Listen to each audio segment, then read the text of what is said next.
Tamil Nadu politics may have changed forever.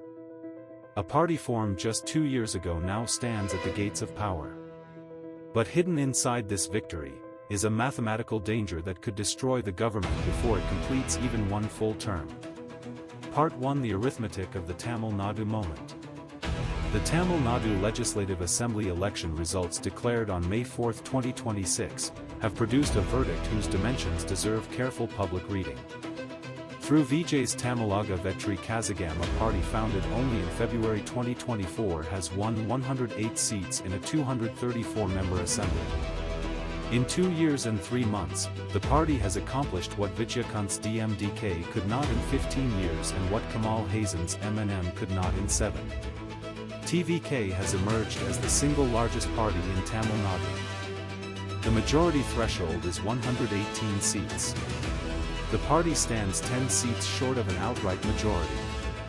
The verified final tally on the night of May 4, 2026, after all 234 of 234 constituencies were declared, reads as follows. TVK has won 108 seats and stands as the single largest bloc. The Dravidian-led Secular Progressive Alliance has been reduced to 73 seats in total, DMK core 59 seats, the Indian National Congress 5 seats, with the remainder split among VCK, CPI, IUML and other smaller partners. The All India Anna Dravidian-led Alliance has fallen to 53 seats, AIADMK core 47 seats, PMK 4, BJP 1, AMMK 1. The remaining handful of seats sit with independents and minor outfits. The popular vote distribution is even more striking. TVK polled approximately 34.92% of the vote, about 1.72 crore votes in absolute terms, the single largest popular vote received by any party in Tamil Nadu in recent memory. The DMK-led alliance aggregate stood at roughly 31.4%. with DMK core itself at 24.19%, about 1.19 crore votes. The AIADMK-led alliance polled 27.21% in aggregate, with AIADMK core at 21.21%, about 1.05 crore votes. State turnout reached a historic 85.1%. Through Vijay personally won both constituencies, he contested Parambar in Chennai and Tiruchirappalli East.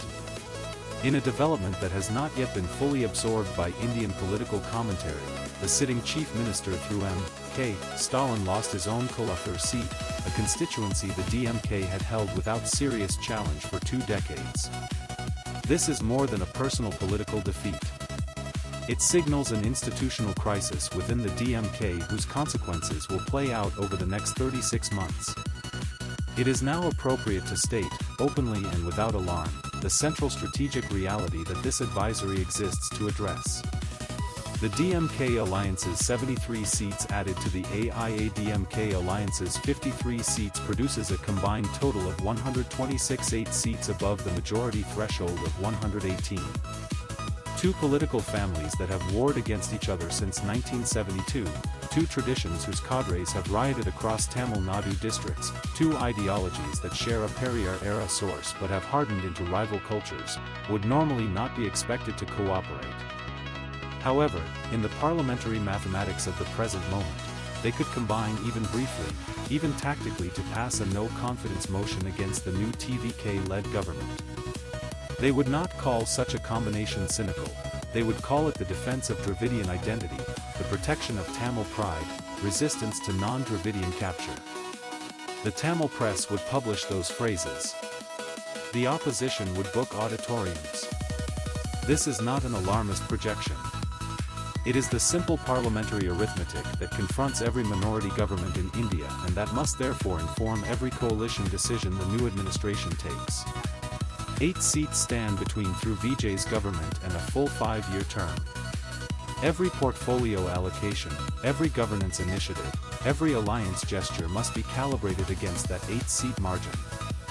That is the central political reality of the moment, and it is the primary reason this open advisory is being offered. Part 2: The 3 coalition doors before Tamil Nadu. It is suggested that the new administration consider three broad coalition options, examined dispassionately on their merits and risks. The first option would be a coalition of TVK with the DMK Alliance, totaling 181 seats. Mathematically, this is the most generous configuration. Politically, however, it carries serious risks. The DMK enters this conversation not as a confident senior partner but as a wounded former ruling alliance whose own leader has personally lost his seat and whose internal succession is now an open question.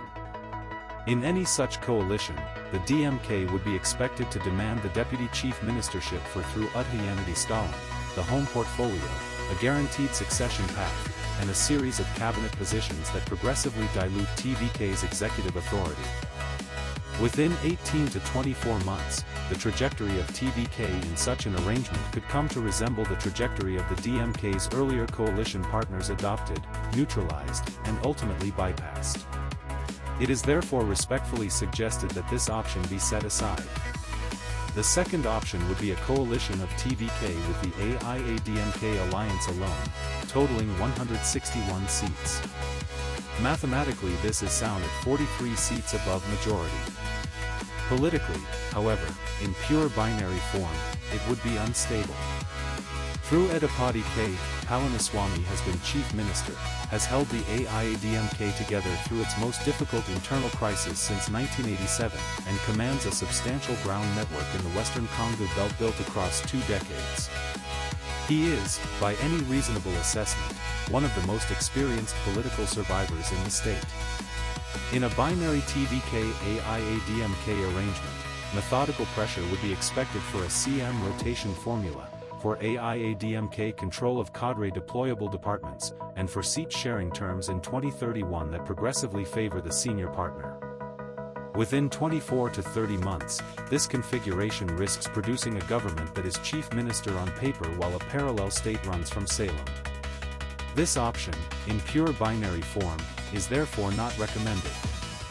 The third option is a tripartite coalition of TVK with the AIADMK Alliance and the BJP-aligned bloc, with central government cooperation as the architectural binder.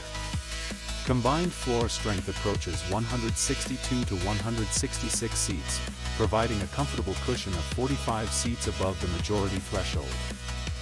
Crucially, the inclusion of AIADMK inside the coalition means it is no longer mathematically available to combine with the DMK against the new government. The DMK at 73, leadership wounded by through Stalin's Kolathur defeat, would become an opposition that cannot, on its own, mount a credible no-confidence motion. The BJP central government leverage adds fiscal, legal, and administrative protection that no state-only coalition can provide.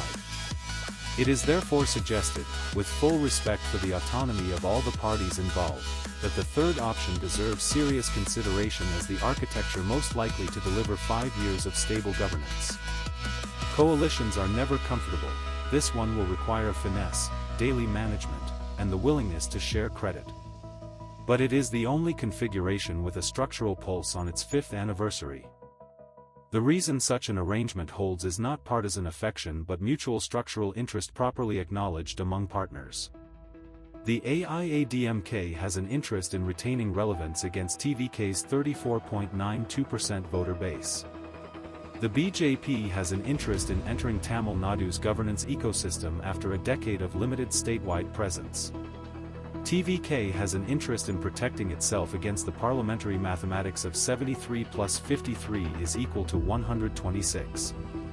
Mutual structural interest, openly acknowledged, is the strongest binding agent in Indian coalition politics. It kept the National Democratic Alliance stable in Bihar across multiple cycles. It kept the United Progressive Alliance one stable for a full term at the center. Properly managed, it can keep the new Tamil Nadu government stable for 5. In Part 2, the real battle begins, not on election stages, but inside coalition rooms, power equations, and silent political negotiations that could decide whether this government survives or collapses.